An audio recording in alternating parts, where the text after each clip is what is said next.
Hi, and welcome to this special edition of Love and the Planets on the movement of Uranus into Taurus. I'm Armand Diaz in New York. And I am Margaret Gray in Dublin. Okay, so Uranus spent 7 years in Aries, and I knew all about it. I knew what was going to happen before it happened. I knew that it was going to be individuals and groups going off the rails, going rogue. I got it right away. And now Uranus is going into Taurus, and I'm saying, I'm not really sure. What do you think, Margaret? Well, I think it's a very interesting one for relationships. And I think this one is going to be much more pertinent to relationships because I think if you think about it, Aries is about individuality. So I think we spent these past few years really getting challenged in our sense of self, our egos, our sense of self-importance, our sense of developing our individuality. What does that mean? I think now that it's going to Taurus, it's really going to impact relationships because it's Venus ruled. So it's going to be all about our self-value. What do we value about ourselves? What do we value in somebody else? And also what attracts us. And I think all of those things are really going to, really be challenged. I mean, if you think of Uranus, it's a very, it's a transpersonal energy. So it's hard to get a hold of, but it's a very progressive energy. And yet Taurus is not by nature a progressive sign. So I think where it's going to feel a little slower than when it was in Aries and maybe a little more conflictual. What do you think? There's going to be more conflict. I think that that's certainly the case. I think that Taurus doesn't like to be shaken with the Uranian energy. I think Uranus, that you could make a case. Watch astrologers go crazy over this thing. But you could make a case that Uranus is dignified in Aries. I think it expresses its energy very directly in the sign. And, Uranus in Aries was about individuals, but, and it was that kind of, I've got to do it for me, because if I'm not me, I'm not going to be good for us. And now Taurus, as you say, it's Venus ruled, and it is more about the value. It is about self-value, but it's about values and what we find important, where we place our emphasis in terms of what we value, what we care about. And so I think that it is very likely to have an effect on relationships that way. Also, I think let's not forget that Taurus has a conventional aspect to it. And also, it's one of its primary things is it's about security. It's opposite Scorpio, which wants to go into the underground, into the underworld. Taurus likes to, stay on the surface, mundane life, practicalities of life. It's a very sensual sign. So all of those things are really going to be challenged. What is it about relationships that we're attached to because of security? Also the whole arena of finances. What do finances mean in relationships? And if you think about it, the whole marriage contract, it's a business contract as well as, supposedly a love contract. So I'm wondering if the whole concept of marriage is really going to be challenged, which is kind of ironic because, there's been such a fight for marriage equality, of course, over the years, certainly when Uranus was in Aries, and so many more countries now have marriage equality. But I think in Taurus, there's going to be the whole issue of, we fought for marriage equality, but actually, do we want to be, within the structure of a conventional marriage? I agree. That's, when we look at Uranus and Aries, there was, don't put me in a box. There was, that I don't want to be labeled as anything. I don't want to, but then there was also that fight for marriage equality, part of Saturn being back in Libra and so on.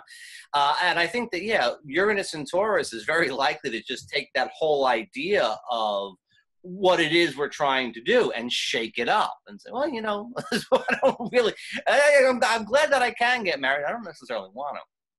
Absolutely. And so looking at what are the alternatives, which may be based, I'm hoping, more on love, more on what we value. What do we really value? Why do we want to be with this other person? Or why do we value these friends around us or this group around us? So I think all of that is really kind of up for grabs. I think it's almost like there was this, deconstruction of the self when Aries, and now there's a deconstruction of what we've created in terms of society with Taurus.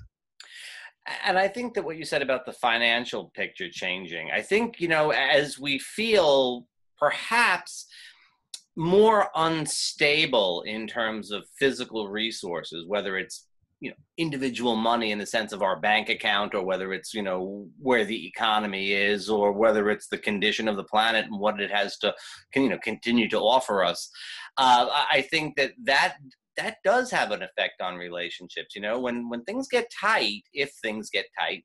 And actually, the last time Uranus went into Taurus was during the Depression, and actually things improved, although that's complicated. So I'm not saying that things are going to go poorly in terms of the economy, but when things get tight, it's hard. It's hard to be, when the money's flowing.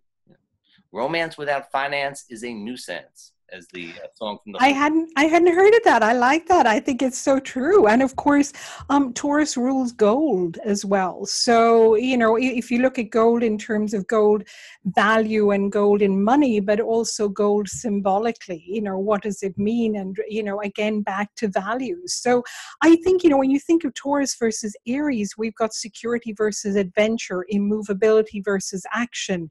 So, it's really going to depend on how we really approach it in relationships. Now, we're going to have a little bit of a tentative time around it, of course, because it goes, and I'm just looking at my notes here, it goes retrograde in August, I think, back into Aries, and then finally goes direct in January and back into Taurus March 5th. So we've got a little bit of time where it's going to go back into Aries at this final degree of Aries, and then finally into Taurus. So it's worth really noticing, what are you noticing in your relationships during this initial time, from the middle of May until it goes back into Aries? What does it feel like? Because that's going to really show the kind of seeds that are planted at this time for the transit. I would pay a lot of attention to mid-May to the end of May itself, because that is going to, the issues can change. We're not going to be dealing with the same exact thing, but the theme is going to be set during that time.